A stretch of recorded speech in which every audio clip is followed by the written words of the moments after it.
toddoba ficil oo ay habboon tahay inaad samayso mar walbaad xanaaqdo. Xanaaqu waa dareen ka dhasha shucuur adag, wuxuuna la xiriiraa waxyaabaha qaar ee sababa raaxo la'aanta iyo inuu qofku caroodo. Xanaaqu wuxuu ka mid yahay lixda dareen ee asaasiga ah sida farxadda, la yaabka, baqdinta iyo karaahiyada. Xanaaqu waa dareen nagu dhiirigeliya inaanu noqono qofku inuu naftiisa hanan waayo. hase yeeshee mararka qaar waxaa jirta jawaab celin daran oo ka dhalata xanaaqa, taas oo uu qofku ka qoomameeyo markii shucuurtiisu degto.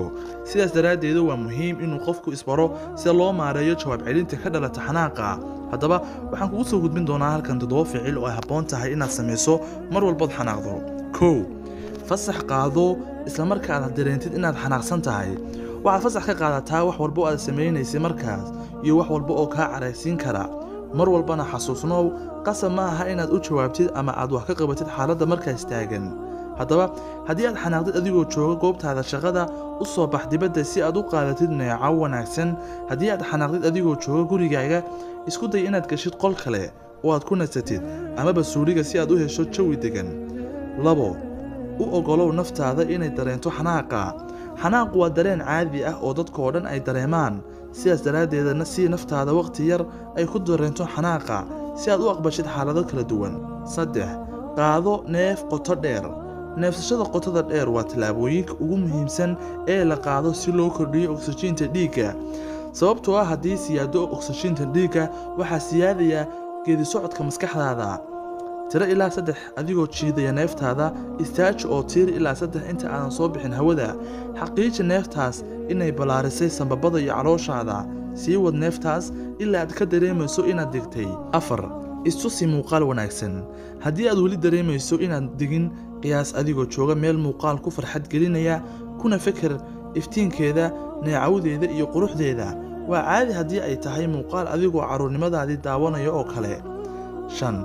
Isbar inaad kula hadashid naftaada hadal wanaagsan. Bedel ku samee siday ugu fikirtid waxyaabaha qaar oo si xun ah, una bedel inaad ku fikirtid si wanaagsan. Tusaale ahaan, bedel fikirka ku saabsan qofka kaa xanaajiyay xilliga aad gaariga waday oo kale.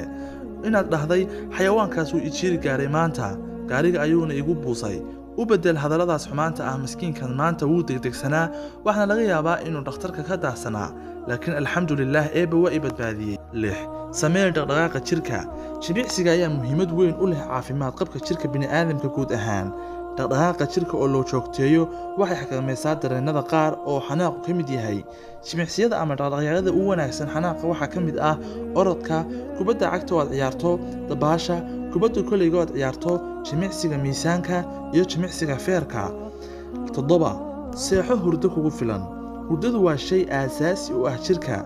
Haddii laga tagana waxay sababtaa inuu dareemo qofku khalkhal.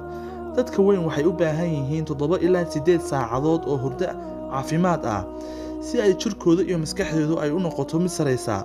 Hurdada oo nusqaanta waxay qayb weyn ka qaadataa cudurro badan iyo awood la'aanta xakameynta dareemaha qofka.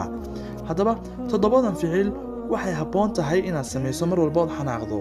waana hubaa 98% haddii aad samayso 7 ficil inaad xanaaqaagii amaba sidii hore aad ahayd oo hoos uga degi doono.